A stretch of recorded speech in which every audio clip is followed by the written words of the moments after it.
Salut à toi, bienvenue sur cette nouvelle vidéo en direct du Japon. Plus précisément, je me retourne en direct d'Osaka puisque derrière moi se trouve le château. Je vais te parler aujourd'hui d'un sujet très important. Donc déjà, je m'excuse si jamais il y a quelques petits grésillements, il y a des petites bourrasques devant, mais normalement rien ne devrait t'empêcher d'entendre cette vidéo de façon quand même agréable. Donc voilà, je vais te parler d'un sujet qui aujourd'hui, est-ce que finalement la guerre, elle a un impact négatif? C'est souvent ce qu'on peut penser, neutre ou positif sur un portefeuille en action. Je précise bien en action. Moi, je m'appelle Raphaël Cartini, ça fait plus de 5 ans que j'investis sur des actions à dividendes et uniquement à dividendes. C'est ma stratégie, c'est ce que je connais, c'est ce que je fais. C'est sur cette stratégie que j'ai le plus de résultats. Donc c'est pour ça aujourd'hui que je te parle de dividendes. Et c'est vrai que quand on parle d'un portefeuille en action, d'investir sur les marchés financiers, on pense tout de suite à oui, mais il va y avoir une crise, oui, mais nanani, nanana, c'est pas le bon moment, c'était mieux avant, nanani. Bref, on connaît les objections classiques.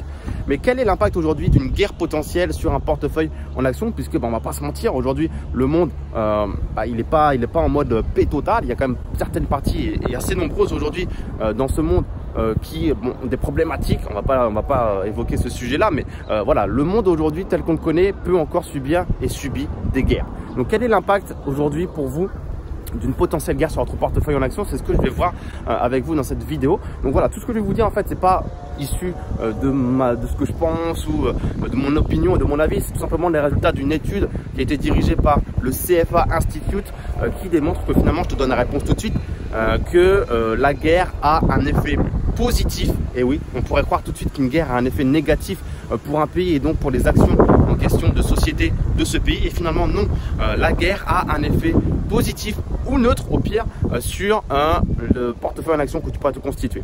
Donc avant qu'on continue, si c'est pas déjà fait, n'hésite pas à t'abonner à la chaîne YouTube ci-dessous, ça fait toujours plaisir, ça motive. N'hésite pas à mettre un petit like également, me poser tes questions ci-dessous. Bref, interagis avec moi, c'est super important. Je lis tous les commentaires et je réponds à tout le monde. Donc comme je te disais ou pas, je sais plus si je te l'ai déjà dit, tu ne vas pas beaucoup voir ma tête puisque je vais simplement te faire la conclusion en fait de cette étude qui démontre que la guerre a un effet finalement plutôt positif en te montrant des chiffres directement sur mon ordinateur. Donc dès maintenant, tu devrais voir apparaître le tableau résumant les statistiques de performance et de volatilité des actions US. Alors sur cet exemple, je vais me concentrer sur les actions US puisque l'étude est américaine et que moi personnellement également, j'investis principalement 90% quasiment de mon portefeuille est d'origine, sont des sociétés américaines. Donc c'est pour ça que cette étude a ici également tout son sens vis-à-vis de ma vidéo. Je t'invite fortement également à investir sur des actions américaines, là n'est pas le sujet, mais historiquement ce sont elles qui ont le plus de performance. Donc on se retrouve comme prévu sur ce petit tableau qui regroupe les différentes performances de différentes classes d'actifs en fonction des guerres. Donc on peut voir sur les différentes colonnes les différentes classes d'actifs comme par exemple les actions, les obligations, également le taux d'inflation, etc. Et sur les différentes lignes, on peut retrouver sur la première ligne le retour sur investissement ainsi que la volatilité de 1926 à 2013. Et ensuite la deuxième ligne, ce sont toutes les guerres réunies, les statistiques de toutes les guerres réunies, puis ligne par ligne les différentes guerres en question. Donc qu'est-ce qu'on peut lire et constater finalement dans ce tableau?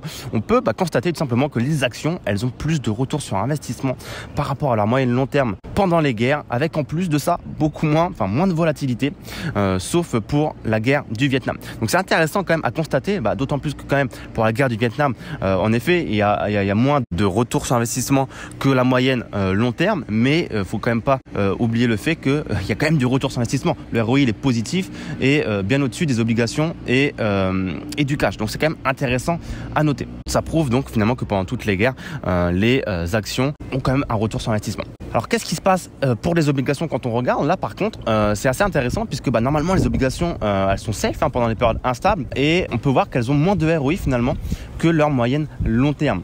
Donc quelle est la raison à ça finalement? C'est que les obligations, on peut voir qu'elles subissent une inflation qui est plus haute, donc ce qui explique logiquement et mécaniquement leur retour sur investissement plus faible, alors que généralement les obligations elles sont corrélées de façon négative avec l'inflation, c'est-à-dire que si l'inflation augmente, le retour sur investissement des obligations va baisser et inversement.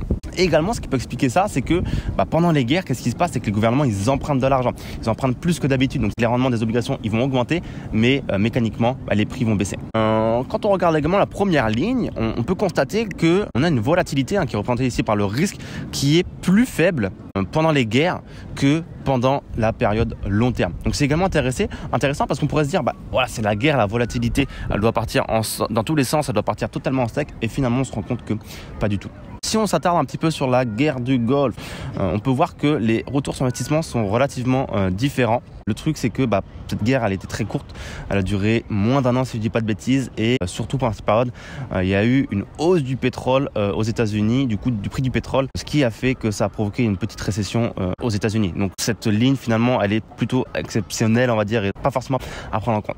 La guerre du Vietnam également, qui présente un petit peu quelques signes un peu faiblards, elle, pour le coup, je suis pas là pour faire d'histoire et je suis vraiment très loin d'être bon en histoire, mais c'est plutôt une guerre où les États-Unis n'ont pas vraiment trouvé leur intérêt. Mais en tout cas, ce qu'il faut regarder, ce sont vraiment les deux premières lignes où on constate le retour sur investissement et la volatilité long terme de 1926 à 2013 par rapport à ce qu'a proposé le retour sur investissement et la volatilité sur les différentes guerres que les États-Unis ont connues. Donc en fait, ce qui se passe, c'est un petit peu pour expliquer ça, comment ça se fait que finalement les actions performent plus, ou du moins ont tendance à plus performer pendant les périodes de guerre que pendant une période normale. C'est que tout simplement une guerre, ça demande des ressources, donc ça pousse à la production et à l'embauche de personnel pour assumer cette augmentation de la demande pour nourrir, on va dire, la guerre entre guillemets. Donc c'est ça qui fait que ça provoque des retours sur investissement intéressants et une volatilité un petit peu moins en montagne russe, on va dire. Bon voilà, ça c'était plutôt avant parce que on va dire qu'aujourd'hui, s'il y avait une nouvelle guerre, est-ce que ça serait pareil? C'est toujours pareil, c'est dur à deviner, personne n'a de boule de cristal.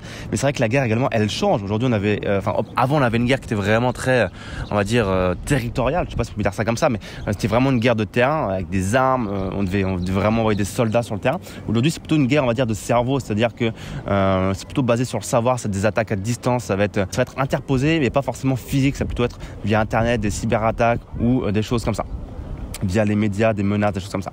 Donc il y a peut-être potentiellement une demande matérielle qui serait moindre s'il y avait à nouveau une guerre pour les États-Unis.